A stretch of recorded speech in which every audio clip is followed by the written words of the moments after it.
In today's video, I am going to be breaking down Kai Sotto's first game in the NBL and to see what his future potential could possibly be. He looks very good right now. Let's get down and let's check out Kai Sotto. Okay, so this first clip is of a pass from the three-point line. He lobs it over top of the defense for an easy layup for his teammate. This actually caught me off guard because I thought he was actually going up for a shot, and that looked really flat, and I was like, oh no, he missed bad.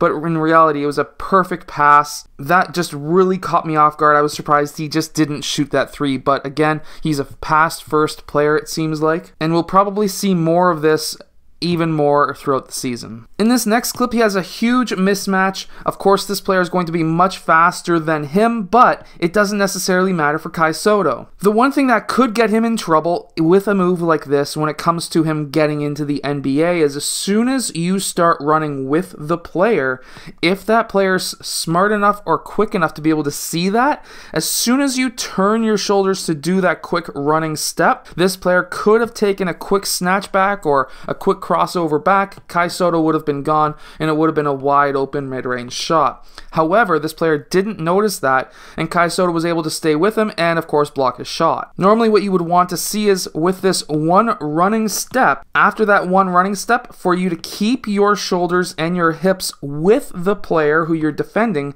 and then you would then swing this right leg around and continue to shuffle with that player.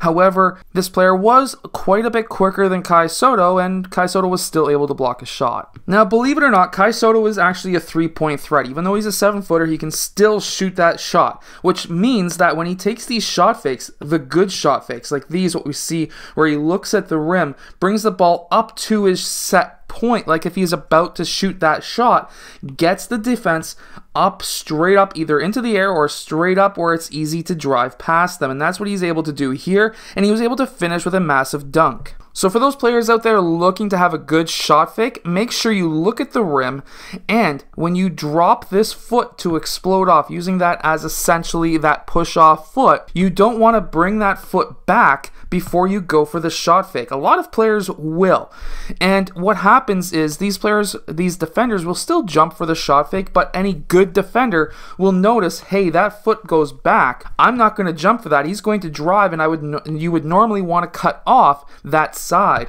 However, with Kai Sotto, he's able to go up for his shot fake like if he's about to shoot, and then he brings that foot back. That's what you want to do on that shot fake, and he's able to then push off and get past that quick defender, and he's able to then slam it down. Now, when he does get past this defender, what else I do see is he's not locking.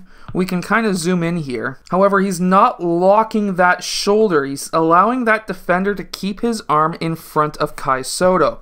Kai Sotto needs to do some kind of a swim move, not over top because that would be a foul, but he needs to be able to dip his shoulder lower than his defenders and then lock the back of his defender's shoulder with his elbow, and he would have been able to easily lock that guy down and be able to easily score. Even easier, to be honest with you, even though he got past him quite easy anyways.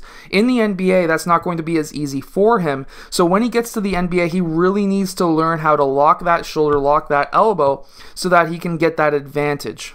Something else I did notice is that his touch around the basket, even though he's really trying to slam it down and really trying to make these shots, he tends to miss a lot of these close ones, and that could be troubles later on down the line. However, at the same time, he's still extremely young. We still see players like Precious Achiuwa miss these close shots anyways, so once he's able to get these down, I think he'll be fine. Also, as a low post player, we have to remember that by taking that dribble, we have to be really limiting how many times we dribble that ball. So here, when he gets that ball in the low post, he does one dribble, he spins, and then he takes a second dribble. He goes down like if he's about to take a third dribble, but the help side defender, or at least the double team, comes over to steal that ball.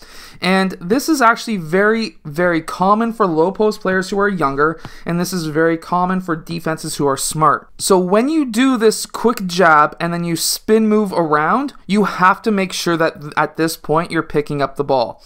When you do that spin move, you really want to move that right leg to the opposite side of that post player.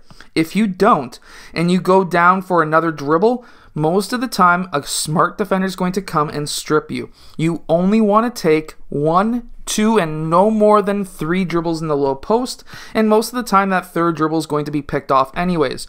2 dribbles only in the low post, and make your moves to the rim a lot more aggressively, or else you will be getting picked off a lot more. This next move is extremely good. So here we can see Kai Sotto, he's able to attack that basket after getting that pass. When he gets that pass, he takes 1 hard dribble, hops off of his right, and lands on both feet. This is so that he can use either foot as a pivot foot. When he goes for that shot fake, he's able to then get that defender's arm over top by bringing that ball down. Now, it's not always a good thing to bring the ball down to your waist, but in this case, you're using it to your advantage so that you can get that player over top of you, and you can get that foul call. Now, if Kai Sotto continues with his strength when it comes to his shoulders, his core, his lower back, his hips, these moves are going to be much easier for him. Now, in this next clip, we do see some pretty good defense. He has that lead arm straight up, he switches arms when the player goes back towards the other direction, and then he gets burned on the opposite side. Now, this is when I like to explain to post players, you want to have both of your hands up.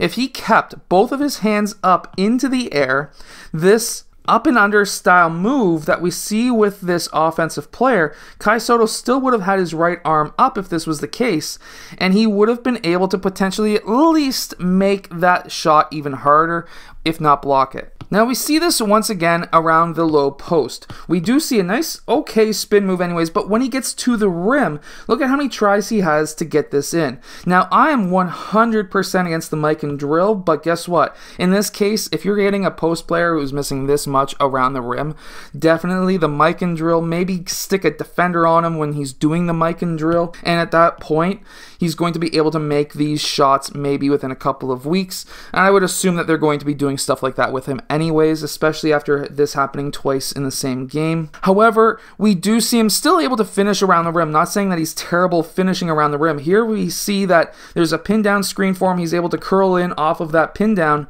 and then when he gets that ball, he's able to take 2 steps, 1, 2, and they're long steps, and he's able to finish very easily at the rim. I'm not saying he's terrible around the rim. What I'm saying is when it comes to defenders trying to get that ball into the rim, he has a little bit of troubles, and that's not necessarily due to strength. This is more or less due to the fact that he just is maybe not used to having big, strong defenders trying to stop him from scoring so close. It is quite aggressive down there anyways. We can see he got pushed right there anyways. It is a lot more of an aggressive game in the low post, and he may not just be not used to it at the adult or at the professional adult level. Looks like he needs to also work maybe a little bit more on his core strength. So here he has really good post positioning. When he turns, he goes for that floater and he gets kind of pushed. It was a foul, I'm not going to lie. That is 100% a foul, and that referee missed it. However, the low post is a much more aggressive game than, especially at the international level versus North America. And when it comes down to the low post, there's a lot of hacking, a lot of hitting that happens that referees just decide not to want to see. And from there, he's going to get a lot more of that down in the low post. So definitely when it comes to his core strength, hip strength, lower back is going to be huge. Overall, his potential is huge. We can see that he can shoot threes at a competent level. He's able to drive on the weak side. He's also able to drive after a shot fake, and he's able to really attack defenses and get into that low post. What we would like to see, or at least what I would like to see, is maybe a little bit more core strength. He has clearly worked on his foot speed. His core strength now is going to be very key, especially in Australia, because when it comes to Australia, it's an international league. It's a lot more aggressive in the low post. So shoulders, core, lower back, hips, that's all going to be really important for him. But overall, fantastic. He is a very young player, and his ceiling is extremely high. I hope that you've enjoyed today's video. I hope that this video has helped you if you're a basketball player. If it has, hit that like button, subscribe, and I'll see you guys again next time.